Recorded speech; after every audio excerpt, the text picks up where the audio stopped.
जो कुछ 9 मई को हुआ और जो कुछ उससे पहले इंडिया ने 6 और 7 मई की शाम को हमला करके ज्यादा नुकसान पहुंचाया पाकिस्तान को। 22 तारीख के हमले के जवाब में हमने 22 मिनट में आतंकियों के 9 सबसे बड़े ठिकाने तबाह कर दिए। इंडिया ने हमारे कितने शहरों पे वो मिसाइल फेंके? 9 शहरों पे फेंके। कितने लोग मरे? खबरों में क्या बताया जी, एक बच्ची मरी है, एक दो वो औरतें जख्मी हुई हैं और कुछ मर्द जख्मी हुए हैं। आप इस बात को एग्री करती हैं? नहीं, मुझे तो खबर थी 70 से ज्यादा। 70 से ज्यादा, ठीक है, जाने गई हैं। अभी 70 से भी ज्यादा, मेरा ख्याल है 100+ थे। हमारे पास अब कोई चॉइस नहीं है और हम भारत पे बिल्कुल एतबार नहीं कर सकते। हम भारत से बात जरूर करना चाहते हैं, हमारे ऊपर हमला हुआ है, उसके बावजूद हमने बड़े आराम से तहम्मुल से दुनिया में देखा है। आप उनको देखिए, उन्होंने हमारी मस्जिदों को निशाना बनाया, हमारी सिविलियंस को, बच्चों को, औरतों को निशाना बनाया। ये पूरी दुनिया ने देखा। अजीत डोवल अगले हफ्ते रूस का दौरा करने जा रहा है।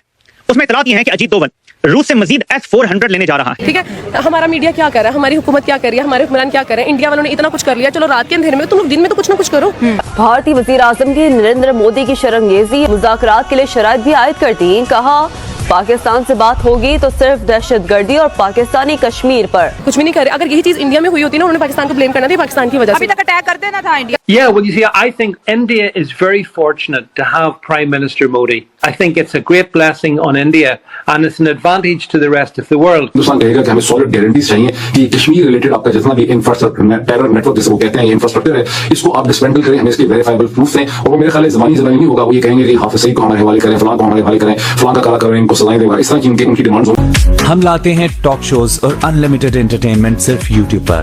अगर आपने अभी तक हमारा चैनल सब्सक्राइब नहीं किया तो अभी सब्सक्राइब करें और बेल आइकॉन को क्लिक करके हमारी लेटेस्ट वीडियोस के बारे में अपडेट जानें। कश्मीर के अंदर हमला हुआ, उन्होंने पाकिस्तान के 10 शहरों पे हमले किए, सिविलियन टारगेट भी किए, मिलिट्री टारगेट्स भी किए। पाकिस्तान क्या करेगा? सवाल है ना, पाकिस्तान क्या करेगा अगर इंडिया के अंदर एक हमला हुआ पहलगाम में? इंडिया कहता है विक्टिम है दहशतगर्दी का, और वही पाकिस्तान तो डेली विक्टिम है दहशतगर्दी का। पाकिस्तान डेली विक्टिम है दहशतगर्दी का। तो अगर ये जगह डेली विक्टिम है दहशतगर्दी के हम लोग हैं, तो पाकिस्तान क्या करेगा? वहां पे एक पहलगाम में हमला हुआ, 26 लोग मारे गए। एक खातून थी जिसका मियां जो अपने हनीमून के लिए गए थे, उन्होंने ऑपरेशन सिंदूर गए थे, पाकिस्तान के 8 शहरों पे हमले भी किए, बाद में उन्होंने मिलिट्री टारगेट दिए। पाकिस्तान क्या करेगा? पाकिस्तान करेगा सब्र। क्यों? क्योंकि पाकिस्तान ऐसे नहीं कर सकता जो मुझे नजर आता है। पाकिस्तान अगर तो पाकिस्तान के वजीर आजम ने स्टेटमेंट जारी कर दी और आगे टीवी पे और आगे ये कहा कि भारत ने ये कर दिया, तो फिर तो बड़ी बात है। और अगर सिर्फ ये स्टेटमेंट की हद तक रही तो फिर समझेंगे अगले हमले का इंतजार है। मैं तो नहीं समझता। एक स्टेटमेंट जो है वो हमारे वहां पे बलूचिस्तान गवर्नमेंट ने जारी की है। आई थिंक DG ISPR ने जो है वो जारी की है कल, क्योंकि मेरे ख्याल 12 दहशतगर्दों को वहां पे एलिमिनेट किया गया था। तो आज वो बदला लेने आ गए हैं, आज वो बदला लेने आ गए हैं। मुझे सिर्फ इतना जानना है, मैं सिर्फ इतना जानना चाहता हूं कि भाई मुझे सिर्फ इतना बता दो कि ये क्या है, ये क्या है, ये कौन लोग हैं, ये कौन लोग हैं? मुझे सिर्फ इस चीज का जवाब दे दो जो पाकिस्तान के मासूम बच्चों पे हमला करते हैं। आपने भारत का नाम ले लिया, हम क्या करेंगे?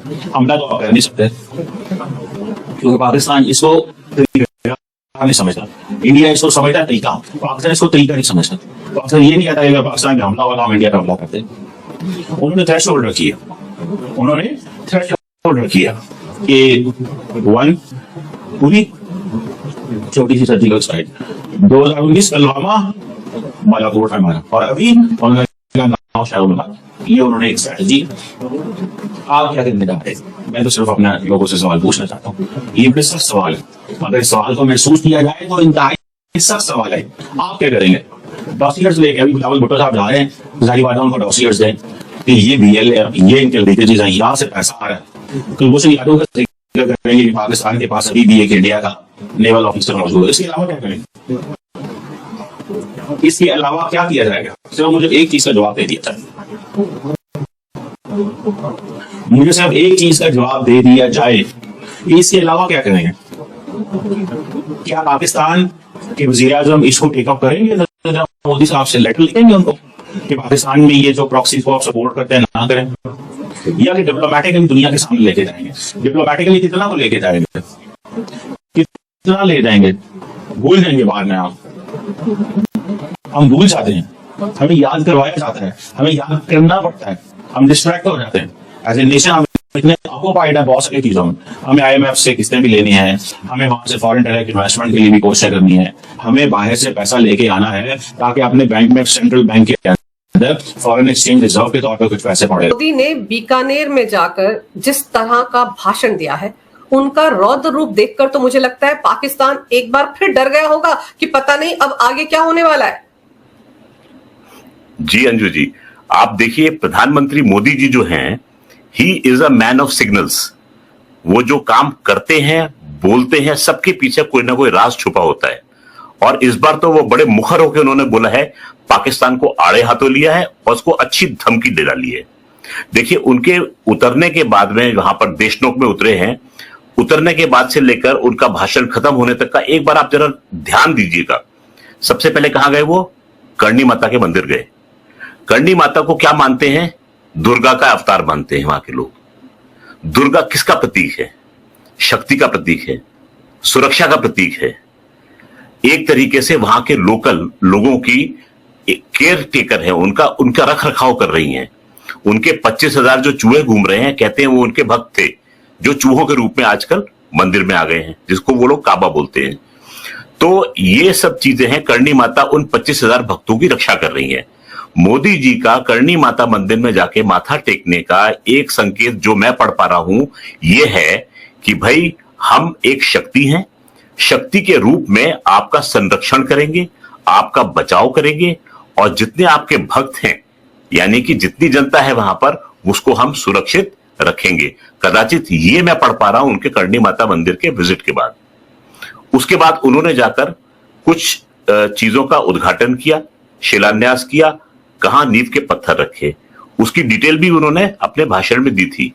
और जो बातें उन्होंने की थी इंफ्रास्ट्रक्चर डेवलपमेंट की, रेलवेज किस तरीके से विस्तार कर रहा है, कितने हजार करोड़ रुपए का इन्वेस्टमेंट किया है, 103 अमृत स्टेशंस का उन्होंने वहां से उद्घाटन किया, जो कि हमारे 18 राज्यों में फैले हुए हैं। अमृत स्टेशन भी कैसे?